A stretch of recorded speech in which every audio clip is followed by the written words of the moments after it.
போன வீடியோவில் ஒரு பாண்டிய மன்னனை பற்றி பேசணும். இந்த வீடியோவில் அதே மாதிரி ஒரு சோழ மன்னனை பற்றி பேச போகிறோம். அவர் யாருன்னா ஆதித்த கரிகாலன், அதாவது கரிகால சோழன் அப்படின்னு சொல்கிற இவரை பற்றி தான் பார்க்க போகிறோம்.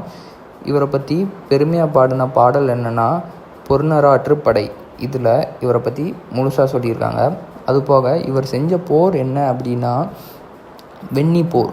இந்த போர்க்களத்தில் இவர் பாண்டிய மன்னன், சேர மன்னன், அதுபோக 11 சிற்றரசர்களை தோற்கடிச்சிருக்காரு.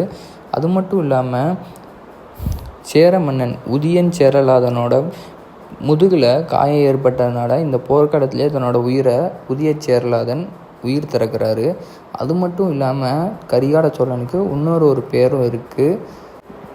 என்ன பேருனா வீரபாண்டியன் தலை கொண்ட கோப்பரங்கேசரி அப்படின்னு பேர் இருக்குது. அது போக சில இதில் குறிப்பிட்டிருக்கு இவர் அந்த போரை நடத்துகிறப்போ இவரோட வயசு 12.